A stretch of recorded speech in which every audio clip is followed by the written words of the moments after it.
Hey Roger, Mr. Federer. So it's Roland Garros. Things have been going pretty good. You're rolling through every stage. Again, if you haven't taken a moment to acknowledge that, just take a moment to acknowledge, you know, um, how well you've been doing.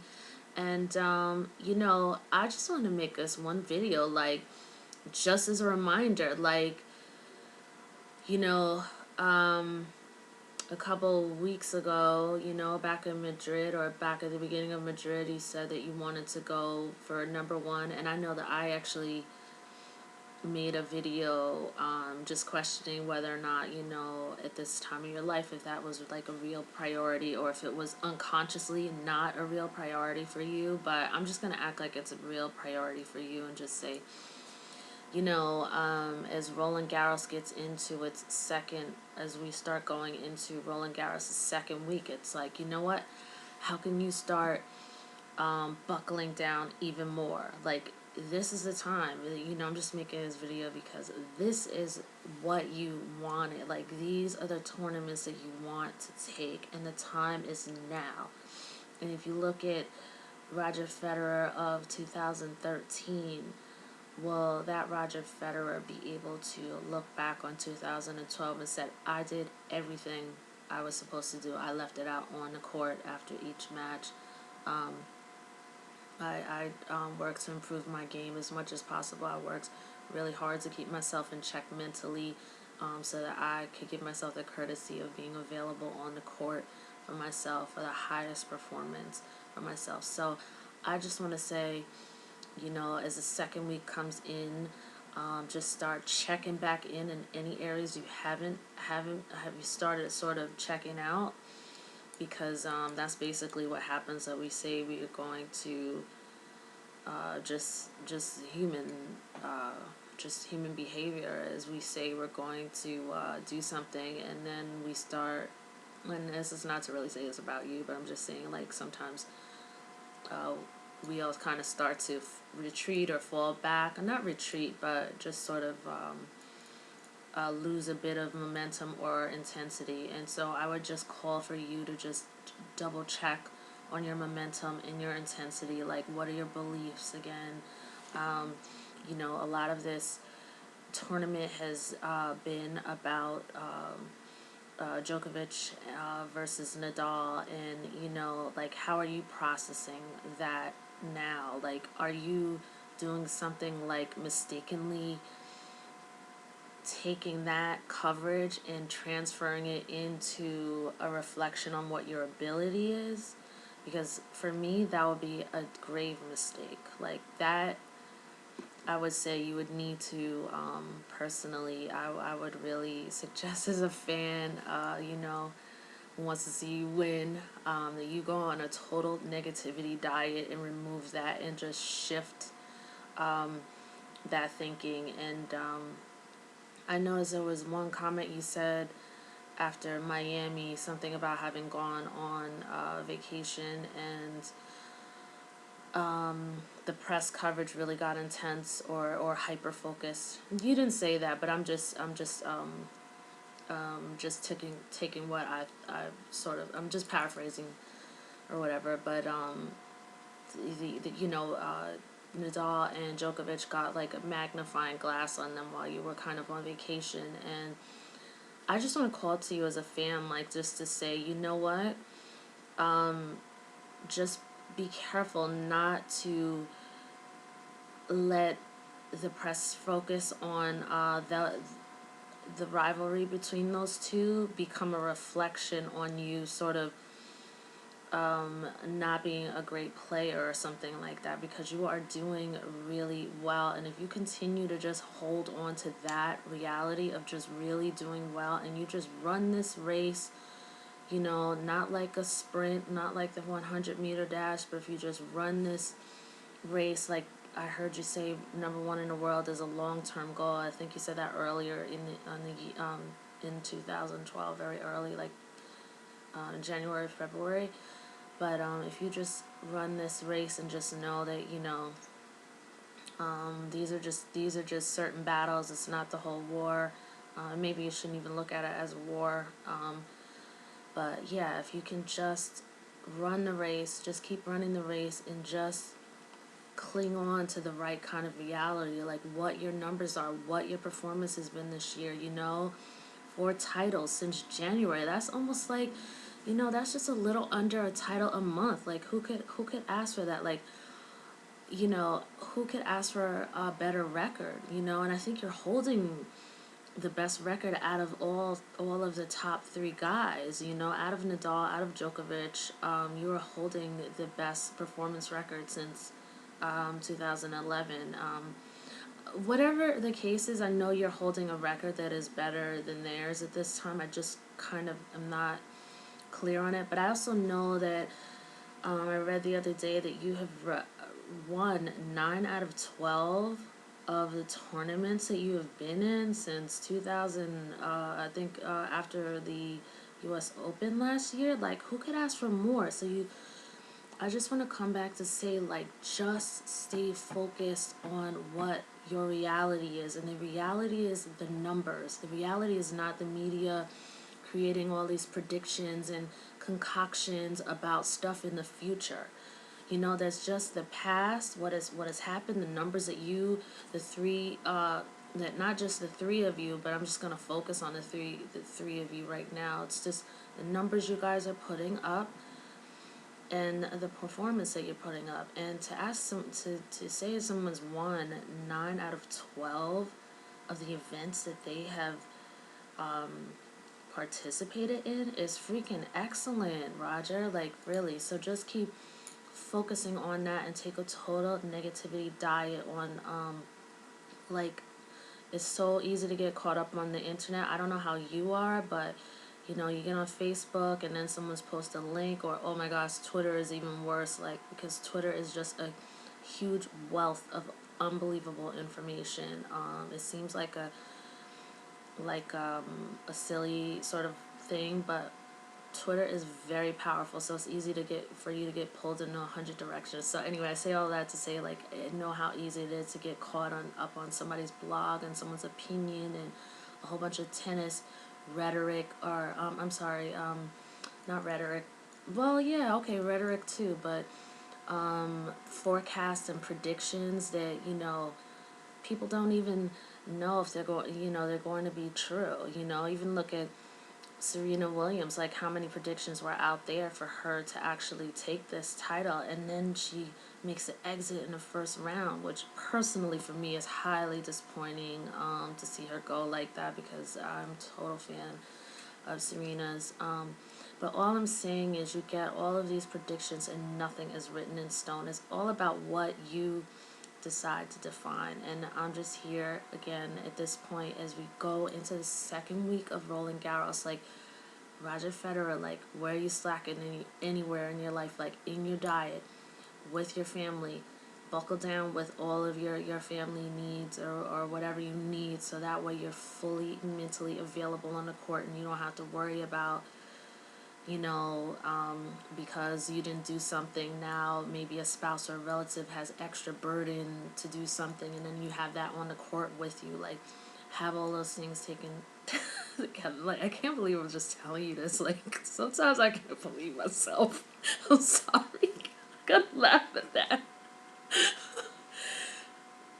Yeah, you know what? But I'm just gonna trust that for whatever reason I'm telling you this is because some force in the universe is speaking through me or something wants you to know this, whatever. I won't get all weird and airy fairy on you, but yeah, so as we go into this second week of Roland Garros, like, what do you need to retighten, you know what I mean? Like, and I would say, like, what are 3 things you could do, like, in your professional life? What are 3 things you could do to immediately improve or immediately just make yourself feel better about your day? And then what are 3 things in your family life and personal life that you could do, and to make things go better in your way or whatever. And I would say,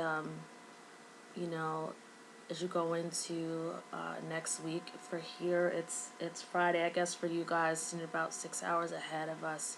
You're going already into Saturday mornings. I think it's 4 a.m. where you guys are, but um, like, what's one thing you can do to be your best friend on the court? Like, does it mean clearing your mind before a match? Does it mean, like, ignoring the fact of whomever is on the tennis court? Does it mean that when somebody slams a ball your way that you don't get sent off into some mental frame of mind like, oh my gosh, I'm gonna have to run all over the place? Or, I'm not saying that happens with you, but this is just typical human behavior, like, oh, I might not be able to do this or whatever. So, like, what are the type of things that you could do to be your best friend? Like, how can you focus on your strengths? How can you just make yourself most available to see all the answers and all the possibilities when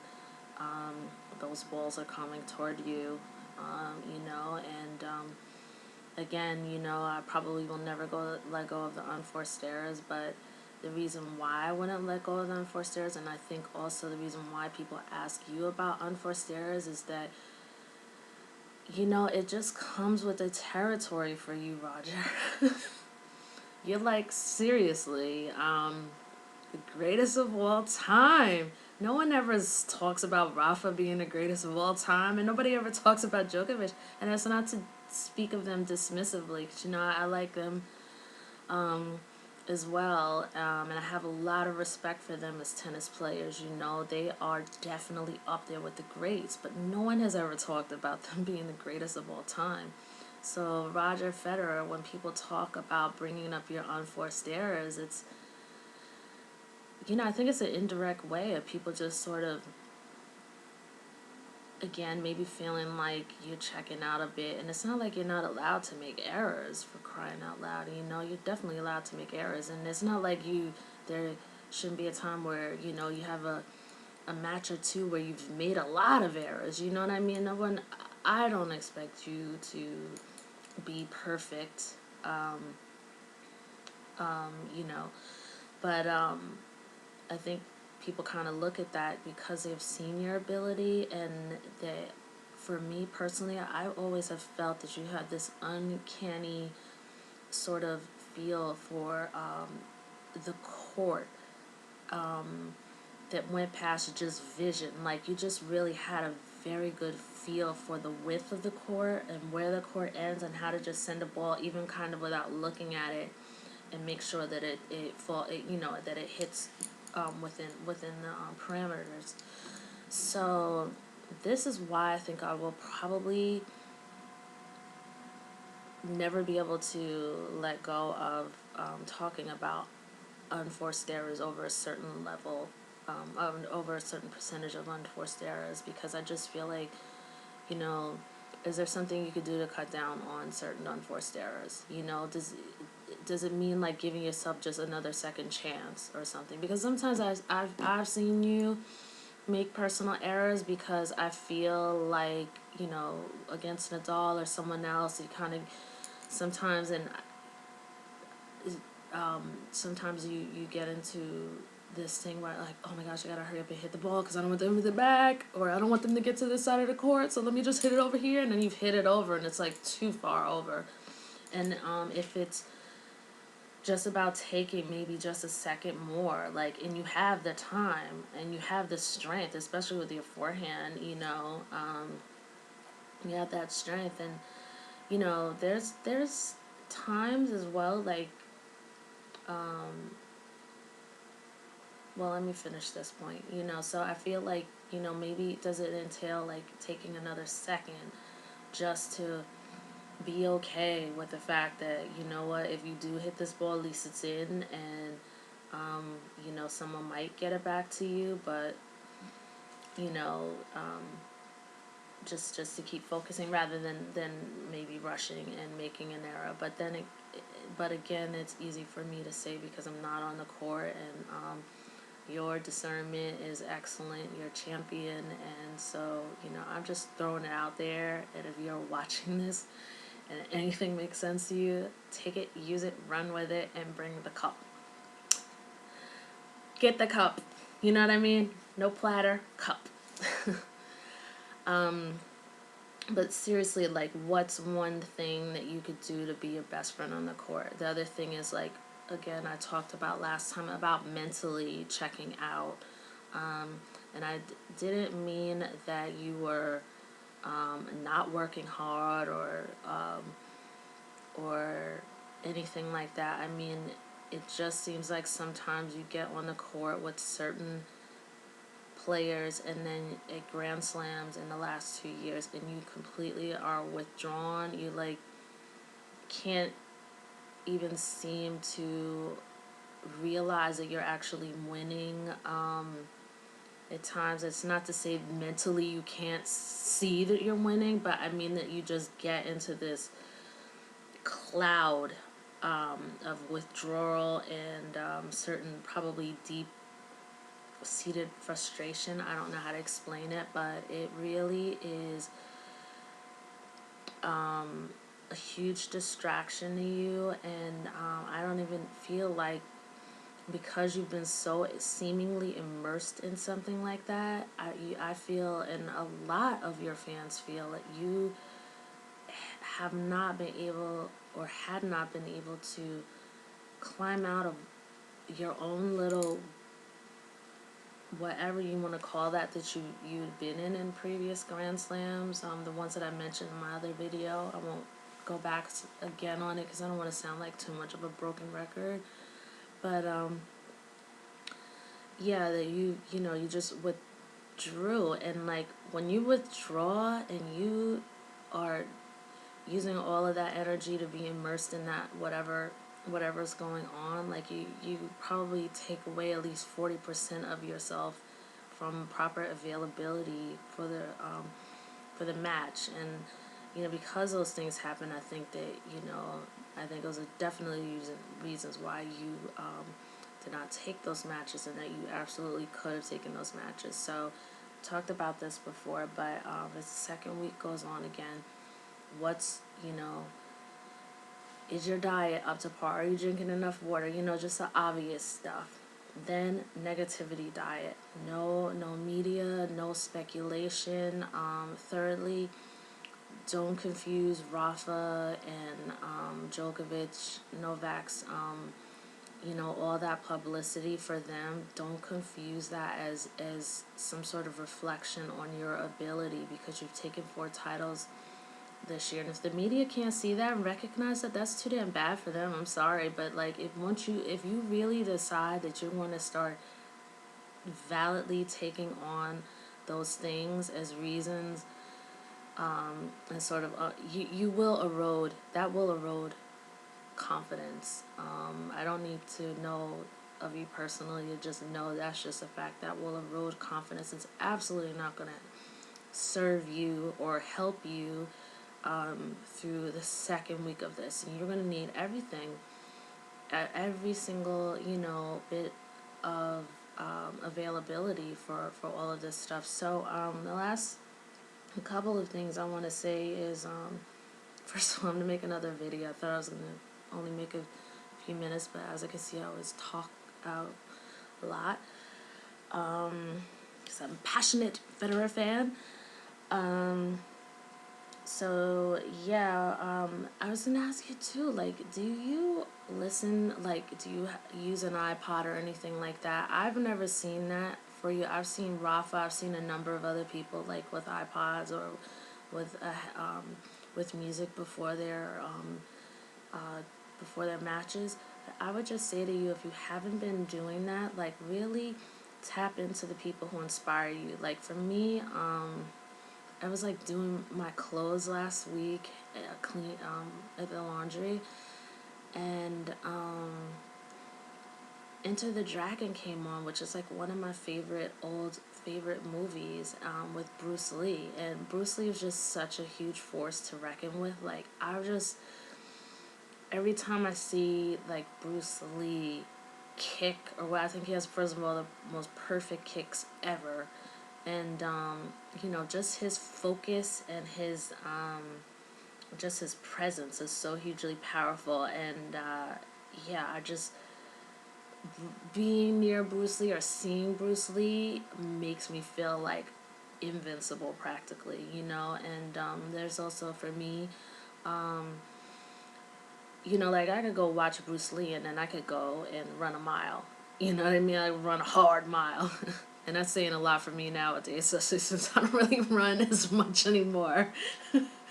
But you know, just getting things that really inspire you and just filling your head with that completely this week and removing anything that will take away from enthusiasm with you in you, and anything that will erode your belief and make you start doubting yourself or allow doubt to come through the door. Like, go on a complete negativity diet with that stuff, and go on a complete nurturing, you know, a nurturing fulfillment diet. Like, bring in the people who really just get your, you know, get you so pumped up. You know what I mean? Like, for me, it would be, oh, it's Roger Federer. Oh, it's Bruce Lee. Oh, you know. Oh, by the way, too, Will Smith. I haven't watched like all of his movies, but I mean, Will Smith also. I just find him, when he talks about having a certain mental frame and thinking and stuff like that, he's hugely inspiring. Like, he's just a workaholic. Like, you know, there are people in this world, Zhang Yi, who's an actress, I love her, Gael Garcia Bernal, another actor. Like, just get those people together and make like a power, like a power board, you know. Whoever inspires you, whoever, you know, whatever song it is or person it is, or whatever movie scene it was or movie line it was, you just get it together, put it on a power board, and just go from there. And then, like, if you have some motivational stuff, I would just totally recommend for you to put it in an iPod and listen to it like food. Like, it's food for the brain. Like, you know, we as human beings mostly, you know, we make sure, most of us make sure that we shower and clean our bodies, and we make sure that we eat every day, but we don't make sure that we also sort of maintain it up here, clearing out what wouldn't serve us, and then also not also feeding the mind. So, you know, before a match, I would tell you, like, get something, whatever song it is, it just makes you completely invincible. Get it and listen to it. Just have it in there, and believe me, you'll go out, you know, just charged and pumped. And then if anything gets tough, like, you will pull through that. You'll just be plowing away, you know. Those are the type of songs. And for me, there's a German film called Run Lola Run, and I think in German it's called Lola Ren. I think I don't really know how to pronounce it correctly. It's RENNT. And Lola is just, she is just like a complete force of nature. She's like running to save her boyfriend all around Berlin, and the music is awesome. And the film is old. It's like from 1998 at this point. It's pretty old.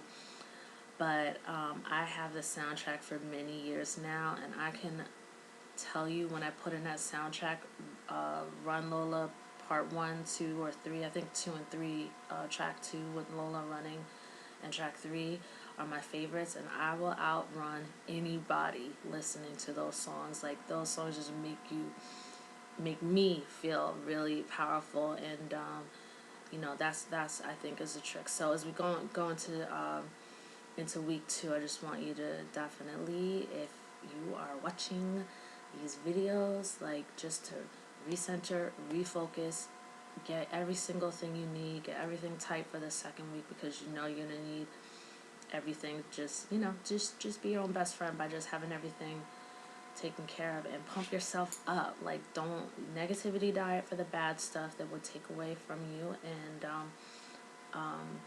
nourishment, like, just, you know, bring in the stuff that just nourishes you, pumps you up, makes you feel invincible, ready to beat anybody. But for you, it's gonna be more like that. All right, have a good one. 24 minutes. Wowzers. Good luck, good luck, good luck. And I have one more video to make before next week. So good luck with everything, and talk to you. Keep butt all the way through.